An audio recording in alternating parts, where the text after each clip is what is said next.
Welcome to our 10th online lesson for To Kill a Mockingbird, in which we'll read and discuss chapters 15 and 16.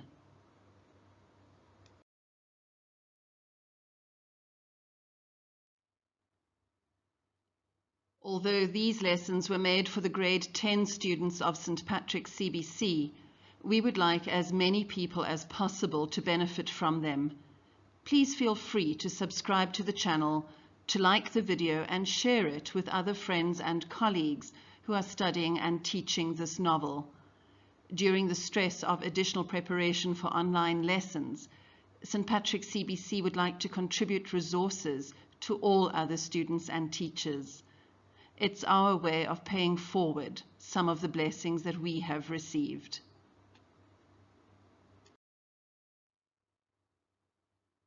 We'll be reading from page 150 in the Heinemann edition.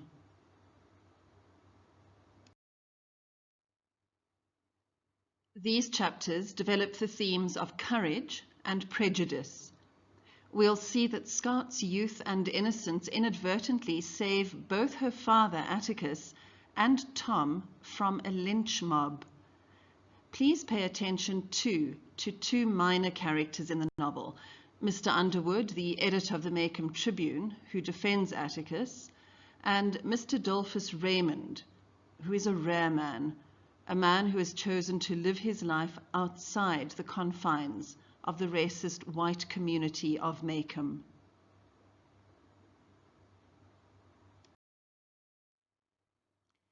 If you'll turn with me to the beginning of chapter 15, we can read most of this chapter together.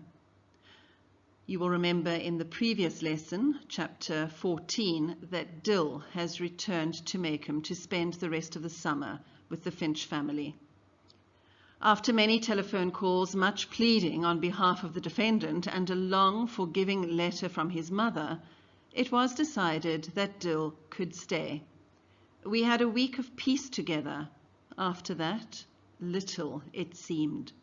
A nightmare was upon us. It began one evening after supper. Dill was over. Aunt Alexandra was in her chair in the corner. Atticus was in his. Jem and I were on the floor reading. It had been a placid week. I had minded Auntie. Jem had outgrown the treehouse, but helped Dill and me construct a new rope ladder for it. Dill had hit upon a foolproof plan to make Boo Radley come out at no cost to ourselves. Place a trail of lemon drops from the back door to the front yard, and he'd follow it like an ant. There was a knock on the front door. Jem answered it and said it was Mr. Heck Tate. Well, ask him to come in, said Atticus. I already did. There's some men outside in the yard. They want you to come out. In Maycomb, grown men stood outside in the front yard for only two reasons: death and politics. I wondered who had died. Jem and I went to the front door, but Atticus called, "Go back in the house." Jem turned out the living room lights and pressed his nose to a window screen. Aunt Alexandra protested. "Just for a second, Auntie. Let's see who it is." Dill and I took another window. A crowd of men was standing around Atticus. They all seemed to be talking at once. "Moving him to the county jail tomorrow," Mr. Tate was saying. "I don't look for any trouble, but I can't guarantee there won't be any." "Don't be foolish, Heck. This is Maycomb." Said I was just uneasy. "Heck, we've gotten one postponement of this case just to make sure there's nothing to be uneasy about." "This is Saturday," Atticus said. "The trial'll probably be Monday. You can keep him one night, can't you? I don't think anybody in Maycomb will begrudge me a client with times this hard." There was a murmur of glee that died suddenly when Mr. Link Deer said, "Nobody around here's up to anything. It's that old Sarum bunch I'm worried about. Can't you get what is it, Heck? Change of venue? Not much point in that now, is it?" Atticus said something inaudible. I turned to Jem, who waved me to silence. Besides, Atticus was saying, you're not scared of that crowd, are you? Well, you know how they do when they get shinnied up. They don't usually drink on Sunday. They go to church most of the day. This is a special occasion, though, someone said. They murmured and buzzed until Auntie said if Jem didn't turn on the living room lights, he would disgrace the family. Jem didn't hear her. Don't see why you touched it in the first place, Mr. Linkdius was saying. You've got everything to lose from this, Atticus. I mean, everything. Do you really think so? Page 152. Link, that boy might go to the chair, but he's not going till the truth is told. Atticus's voice was even. And you know what the truth is. There was a murmur among the group of men, made more ominous when Atticus moved back to the bottom front step and the men drew nearer to him. Suddenly, Jem screamed, Atticus, the telephone is ringing! The men jumped a little and scattered. They were people we saw every day, merchants, in-town farmers. Dr. Reynolds was there. So was Mr. Avery. Well, answer it, son. Laughter broke them up. When Atticus switched on the overhead light in their living room, he found Jem at the window, pale except for the vivid mark of the screen on his nose. Why on earth are you all sitting in the dark? Jem watched him go to his chair and pick up the evening paper. I sometimes think Atticus subjected every crisis of his life to tranquil evaluation behind the Mobile Register, the Birmingham News, and the Montgomery Advertiser. Those are all names of local newspapers. They were after you, weren't they? They wanted to get you, didn't they?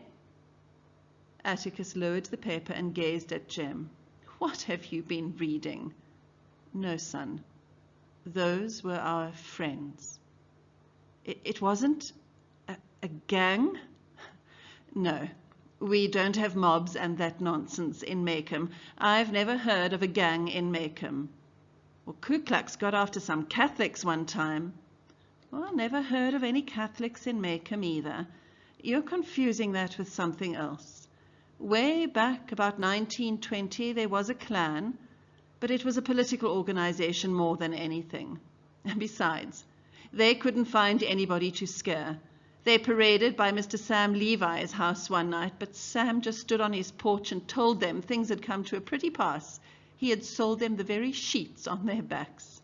Sam made them so ashamed of themselves, they went away. The Levi family met all criteria for being fine folks. They did the best they could with the sense they had, and they'd been living on the same plot of ground in Maycomb for 5 generations. You will know that Levi is a typically Jewish surname, and the Ku Klux Klan are very waspy, white, Anglo-Saxon, and Protestant. So they don't like anyone who's different to them, not just black people. They don't like Catholics. They don't like Jews.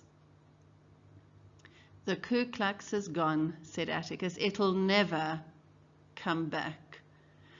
Gosh, and here we are in 2020, and we have variations of the Klan in full force in the United States. I walked home with Dill and returned in time to overhear Atticus saying to Auntie, in favor of Southern womanhood as much as anybody, but not for preserving polite fiction at the expense of human life. A pronouncement that made me suspect that they had been fussing again. I sought Jem and found him in his room, on the bed, deep in thought. Have they been at it? Sort of. She won't let him alone about Tom Robinson. She almost said Atticus was disgracing the family. Scott, I'm scared. Scared of what? Scared about Atticus. Somebody might hurt him. The rest of this page tells us that Tom is going to be moved into the Maycomb jail. Turn to page 154. The top of that page just gives us some detail about the normal Sunday routine. About halfway down, 17 lines from the top of the page. We parted at supper time. That's Dill saying goodbye to Jem and Scott. And after our meal, Jem and I were settling down to a routine evening when Atticus did something that interested us. He came into the living room carrying a long electrical extension cord. There was a light bulb on the end. I'm going out for a while. You folks will be in bed when I come back, so I'll say good night now. And with that, he put his hat on and went out the back door. He's taking the car, said Jem. Now, our father had a few peculiarities. One was he never ate desserts. Another was that he liked to walk. As far back as I could remember, there was always a Chevrolet in excellent condition in the car house, and Atticus put many miles on it in business trips, but in Macomb he walked to and from his office 4 times a day, covering about 2 miles. Later on, I bade my aunt and brother good night and was well into a book when I heard Jem rattling around in his room. His go-to-bed noises were so familiar to me that I knocked on his door. Why aren't you going to bed? I'm going downtown for a while. Why? It's almost 10 o'clock, Jem. He knew it, but he was going anyway. Well, then I'm going with you. If you say no, you're not. I'm going anyway. Here? Jem saw that he would have to fight to keep me home, and I suppose he thought a fight would antagonize Auntie, so he gave in with little grace.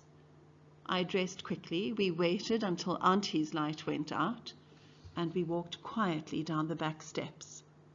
There was no moon tonight. Dill will want to come. So he will. We leaped over the driveway wall, cut through Miss Rachel's side yard, and went to Dill's window. What's up? Jem's got the look-arounds. I've just got this feeling. Just this feeling. The south side of the square was deserted. Giant monkey puzzle bushes bristled on each corner, and between them an iron hitching rail glistened under the streetlights. A light shone in the county toilet. Otherwise, that side of the courthouse was dark. A larger square of stores surrounded the courthouse square. Dim lights burned from deep within them. Atticus's office was in the courthouse when he began his law practice, but after several years of it, he moved to quieter quarters in the Macomb Bank building. When we rounded the corner of the square, we saw the car parked in front of the bank. "Oh, he's in there," said Jem. But he wasn't. His office was reached by a long hallway. Looking down the hall, we should have seen Atticus Finch, attorney at law, in small, sober letters against the light from behind his door. It was dark. Jem peered in the bank door to make sure. He turned the knob. The door was locked. Let's go up the street. Maybe he's visiting Mr. Underwood. Mr. Underwood not only ran the Macomb Tribune office, he lived in it. That is, above it. He covered the courthouse and jailhouse news simply by looking out his upstairs window. The office building was on the northwest corner of the square, and to reach it, we had to pass the jail. Skip a paragraph. As we walked up the sidewalk, we saw a solitary light burning in the distance. That's funny. Jail doesn't have an outside light. Oh, looks like it's over the door. A long extension cord ran between the bars of a second-floor window and down the side of the building. In the light from its bare bulb, Atticus was sitting propped against the front door. He was sitting in one of his office chairs, and he was reading, oblivious of the night bugs dancing over his head. I made to run, but Jem caught me. Don't go to him. He might not like it. Oh, he's all right. Let's go home. I just wanted to see where he was. We were taking a shortcut across the square when 4 dusty cars came in from the Meridian Highway, moving slowly in a line. They went around the square, past the bank building, and stopped in front of the jail.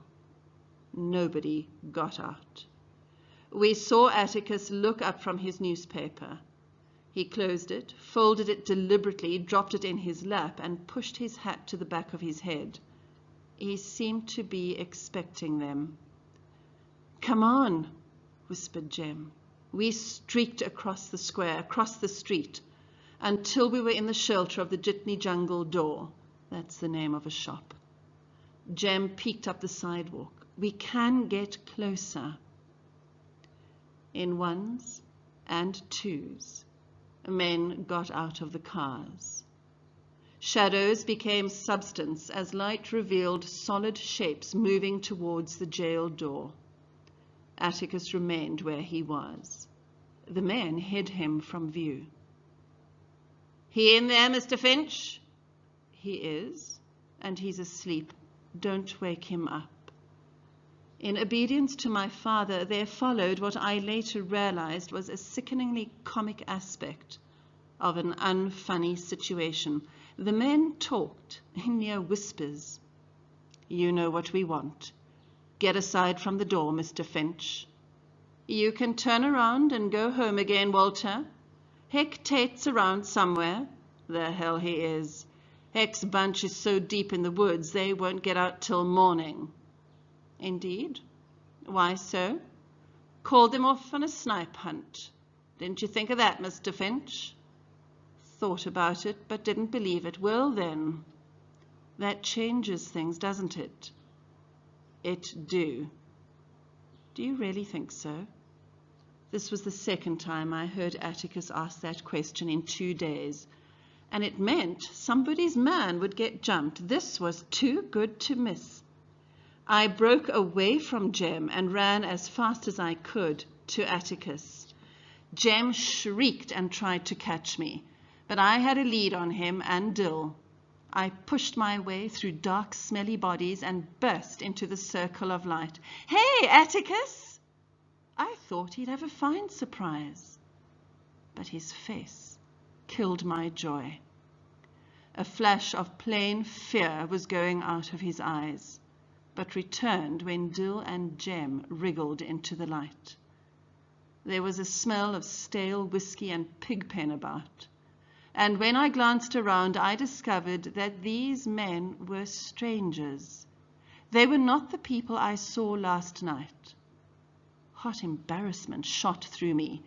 I had leaped triumphantly into a ring of people I had never seen before.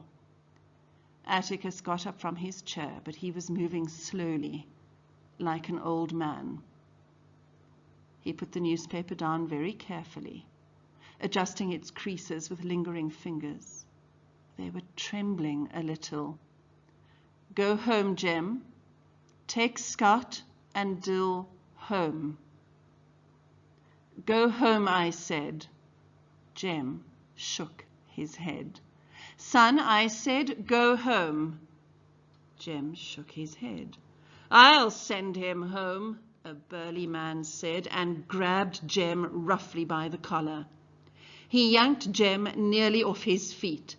"Don't you touch him!" I kicked the man swiftly. Barefooted, I was surprised to see him fall back in real pain. I intended to kick his shin, but aimed too high, and every boy and man hearing this or reading that passage will have eyes watering in sympathy. "That'll do, Scout. Don't kick folks." "No." "Well, ain't nobody going to do Jem that way." "All right, Mr. Finch, get them out of here. You've got 15 seconds to get them out of here." In the midst of this strange assembly, Atticus stood trying to make Jem mind him. "I ain't going." "Please, Jem, take them home." I was getting a bit tired of that, but felt Jem had his own reasons for doing as he did in view of his prospects once Atticus did get him home. I looked around the crowd. It was a summer's night, but the men were dressed, most of them, in overalls and denim shirts buttoned up to the collars. I thought they must be cold-natured, as their sleeves were unrolled and buttoned at the cuffs. Some wore hats pulled firmly down over their ears. They were sullen-looking, sleepy-eyed men who seemed unused to late hours. I sought once more for a familiar face, and at the center of the semicircle I found one. "Hey, Mr. Cunningham!" Well, the man didn't hear me, it seemed. "Hey, Mr. Cunningham, how's your entailment getting along?" 9 lines. "Don't you remember me, Mr. Cunningham? I'm Jean Louise Finch. You brought us some hickory nuts one time, remember? I go to school with Walter. He's your boy, ain't he? Ain't he, sir?" Mr. Cunningham was moved to a faint nod. He did know me, after all. "Well, he's in my grade. Oh, and he does right well. He's a good boy, a real nice boy. We brought him home for dinner one time. Maybe he told you about me. I beat him up one time, but he was real nice about it. Tell him hey for me, won't you?" Now, Atticus had said it was the polite thing to talk to people about what they were interested in, not about what you were interested in. Mr. Cunningham displayed no interest in his son, so I tackled his entailment once more in a last-ditch effort to make him feel at home. "Entailments are bad." The men were all looking at me. Some had their mouths half open. Atticus had stopped poking at Jem. They were standing together beside Dill. "Well, Atticus, I was just saying to Mr. Cunningham that entailments are bad and all that, but you said not to worry. It takes a long time sometimes, that you'd all ride it out together." I was slowly drying up. I began to feel sweat gathering at the edges of my hair. What's the matter?" Atticus said nothing. I looked around and up at Mr. Cunningham, whose face was equally impassive.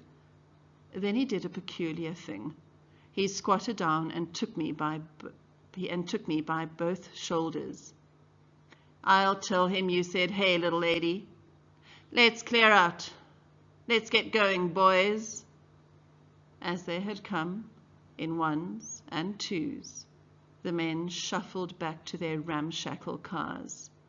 Doors slammed, engines coughed, and they were gone. I turned to Atticus, but Atticus had gone to the jail and was leaning against it with his face to the wall. I went to him and pulled his sleeve. "Can we go home now?" "Mr. Finch?" "They gone?" "They've gone. Get some sleep, Tom. They won't bother you any more." From a different direction, another voice cut crisply through the night.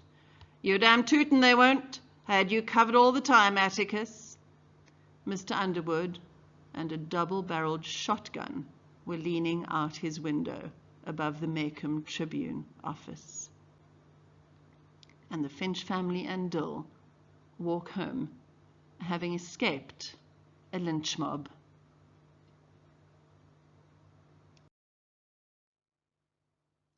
In these chapters, we see that prejudice and racism can descend very quickly into violence. The lynch mob that arrives to mete out their brand of vigilante justice is exactly that, a mob. It's only when Scout picks out an individual from the crowd, Mr. Cunningham, that the mob mentality is broken. Remember this: good men are able to do bad things when they are in a mob. Individually, very few people are capable of committing harm or even murdering fellow human beings. When the mob mentality takes over, that individual responsibility is removed, and the mob acts as a unit. This is an incredibly dangerous phenomenon. Watch out for it. You might have experienced it at school. Bullies usually operate in groups. If you break the group, you break its power.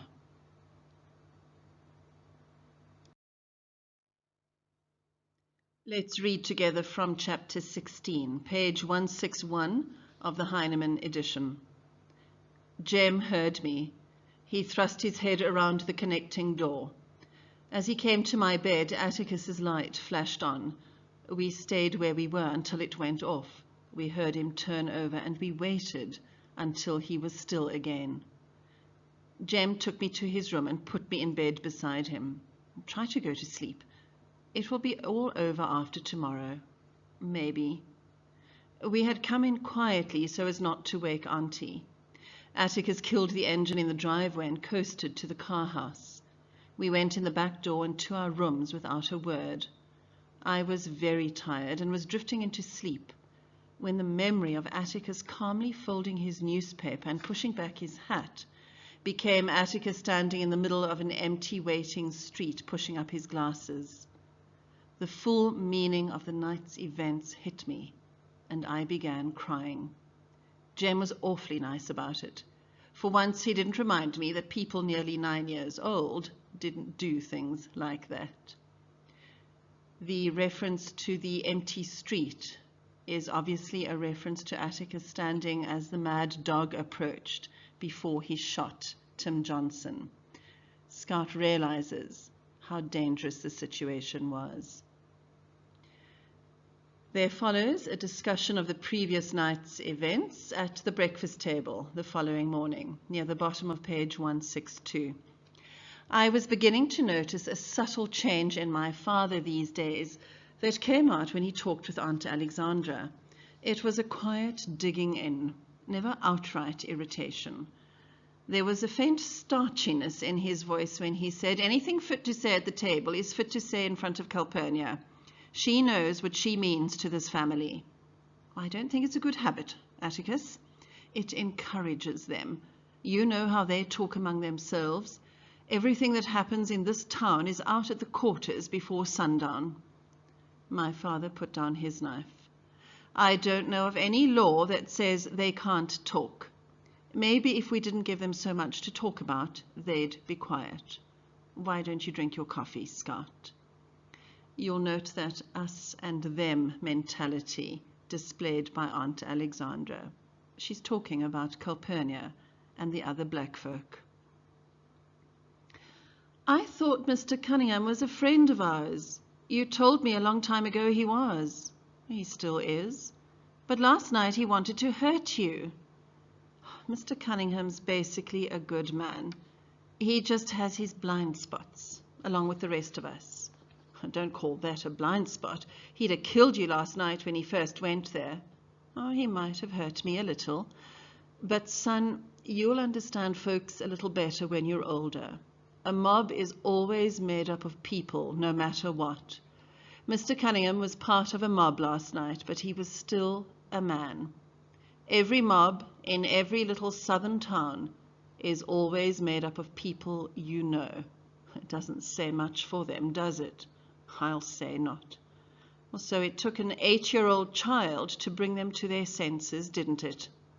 Well, that proves something, that a gang of wild animals can be stopped, simply because they are still human. Maybe we need a police force of children. You children last night made Walter Cunningham stand in my shoes for a minute, and that was enough.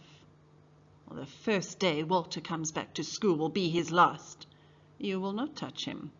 I don't want either of you bearing a grudge about this thing, no matter what happens. You see, don't you, said Aunt Alexandra, what comes of things like this? Don't say I haven't told you. Atticus said he'd never say that, pushed out his chair and got up. There's a day ahead, so excuse me, Jem. I don't want you and Scout downtown today, please. Skip 9 lines. You'll stay in the yard today. It was like Saturday. People from the south end of the county passed our house in a leisurely but steady stream. Mr. Dolphus Raymond lurched by on his thoroughbred, his horse. I don't see how he stays in the saddle, murmured Jem. How can you stand to get drunk before 8 in the morning? And what follows is a description of all the people travelling past the Finch house on their way to the courthouse. It's as though they're going to the movies or some event to watch Tom Robinson on trial. Skip all the way to page 166, about 8 lines from the top of the page. We held off until noon, when Atticus came home to dinner and said they'd spent the morning picking the jury. After dinner, we stopped by for Dill and went to town. It was a gala occasion. There was no room at the public hitching rail for another animal. Mules and wagons were parked under every available tree. The courthouse square was covered with picnic parties sitting on newspapers, washing down biscuit and syrup with warm milk from fruit jars. Some people were gnawing on cold chicken and cold fried pork chops. The more affluent chased their food with drugstore Coca-Cola in bulb-shaped soda glasses. Greasy-faced children popped the whip through the crowd, and babies lunched at their mothers' breasts. In a far corner of the square, the black people sat quietly in the sun, dining on sardines, crackers, and the more vivid flavors of knee-high cola. Mr. Dolphus Raymond sat with them. Jem, he's drinking out of a sack. Well, Mr. Dolphus Raymond seemed to be so doing. 2 yellow drugstore straws ran from his mouth to the depths of a brown paper bag. Ain't ever seen anybody do that. How does he keep what's in it in it? He's got a Coca-Cola bottle full of whiskey in there. That's so as not to upset the ladies.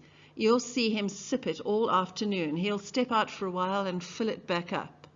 But why is he sitting with the coloured folks? Always does. He likes them better than he likes us, I reckon. He lives by himself way down near the county line. He's got a coloured woman and all sorts of mixed children. Show you some of them if we see them. Well, he doesn't look like trash, said Dill. He's not. He owns all one side of the riverbank down there, and he's from a real old family to boot. Then why does he do like that? Well, that's just his way. They say he never got over his wedding. He was supposed to marry one of the spender ladies, I think. They were going to have a huge wedding, but they didn't. After the rehearsal, the bride went upstairs and blew her head off. Shotgun. She pulled the trigger with her toes. Well, did they ever know why? No, nobody ever knew quite why, but Mr. Dolphus. They said it was because she found out about his coloured woman. He reckoned he could keep her and get married too. He's been sort of drunk ever since. You know, though, he's real good to those children. Jem, what's a mixed child? Half white, half coloured. You've seen them, Scott. You know that red, kinky-headed one that delivers for the drugstore? He's half white. They're real sad. Sad? How come? Well, they don't belong anywhere. Coloured folks won't have them because they're half white, and white folks won't have them because they're coloured. So they're just in-betweens. They don't belong anywhere. But Mr. Dolphus now, they say he shipped 2 of his up north. They don't mind them up north. And you will remember from your research projects that the South is the racist section of the United States based on slavery history. North, the industrial regions, the states that fought against the slave bill. On page 168, in the middle, Dill says, let's go in. No, we'd better wait till they get in. Atticus might not like it if he sees us, said Jim. On page 169, 3rd line. We knew there was a crowd, but we haven't bargained for the multitudes in the 1st floor hallway. I got separated from Jem and Dill, but made my way towards the wall by the stairwell, knowing Jem would come for me eventually. I found myself in the middle of the Idlers Club and made myself as unobtrusive as possible. This was a group of white-shirted, khaki-trousered, suspended old men who had spent their lives doing nothing and passed their twilight days doing same on pine benches under the live oaks on the square. Attentive critics of the courthouse business, Atticus said they knew as much law as the Chief Justice from long years of observation. Normally, they were the court's only spectators, and today they seemed resentful of the interruption of their comfortable routine. When they spoke, their voices sounded casually important. The conversation was about my father. You thinks he knows what he's doing? Oh, no, I wouldn't say that. Atticus Finch is a deep reader, a mighty deep reader. He reads all right, that's all he does. Well, let me tell you something now, Billy. You know the court appointed him to defend this black man? Yeah, but Atticus aims to defend him. That's what I don't like about it. Oh, this was news. News that put a different light on things. Atticus had to, whether he wanted to or not. I thought it odd that he hadn't said anything to us about it. We could have used it many times in defending him and ourselves. He had to, and that's why he was doing it. Equaled fewer fights and less fussing. But did that explain the town's attitude? The court appointed Atticus to defend him. Atticus aimed to defend him. That's what they didn't like about it. It was confusing. The black folk, having waited for the white people to go upstairs, began to come in. Whoa, now, just a minute. Just don't start up them there stairs yet a while. And the club began its stiff-jointed climb and ran into Dill and Jem on their way down, looking for me. They squeezed past, and Jem called, Scout, come on, there ain't a seat left. We'll have to stand up. Look there now, he said irritably, as the black people surged upstairs. The old men ahead of them would take most of the standing room. We were out of luck, and it was all my fault, Jem informed me. We stood miserably by the wall. Well, can't you all get in? Reverend Sykes was looking down at us, black hat in hand. You will remember Reverend Sykes from the time that Jem and Scout went with Calpurnia to First Purchase Church. Hey, Reverend, no, Scout here messed us up. Well, let's see what we can do. Reverend Sykes edged his way upstairs. In a few moments, he was back. There's not a seat downstairs. Do you all reckon it'll be all right if you all come to the balcony with me? Gosh, yes, said Jem. Happily, we sped ahead of Reverend Sykes to the courtroom floor. There, we went up a covered staircase and waited at the door. Reverend Sykes came puffing behind us and steered us gently through the black people in the balcony. 4 men rose and gave us their front row seats.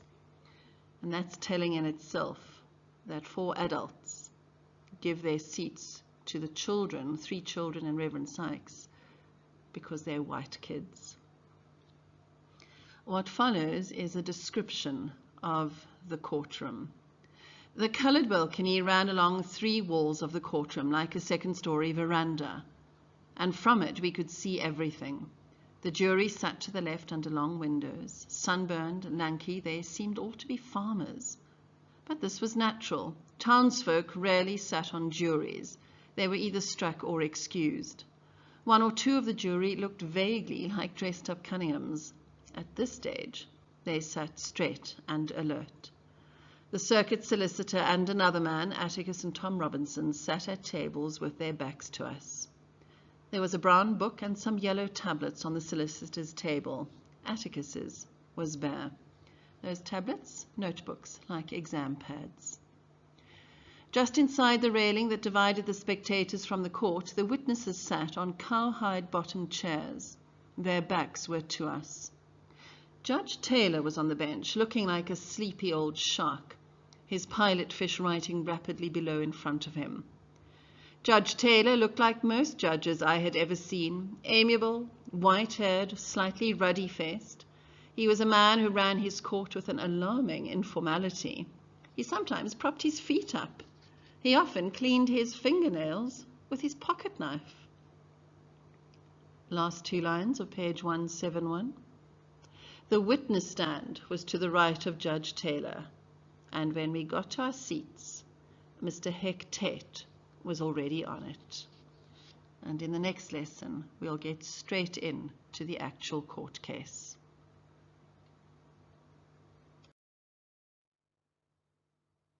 We are seeing numerous characters display various levels of courage. Atticus knowingly putting his life in danger by sitting outside the jail to protect Tom. Jem, knowingly defying his father's orders so as to protect Atticus. Mr. Underwood, who is prepared to alienate himself from the more racist elements of Maycomb society by protecting Atticus against the lynch mob. Mr. Dolphus Raymond, who is prepared to live his life on his own terms. All of these characters are courageous. They are prepared to stand alone for their beliefs and convictions. Are you?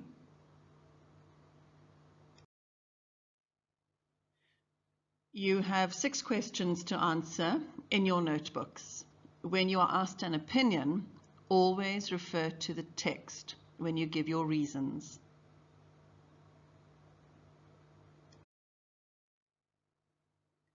I'm so glad that you stuck with me until the end of this video lesson. Until next time, take care.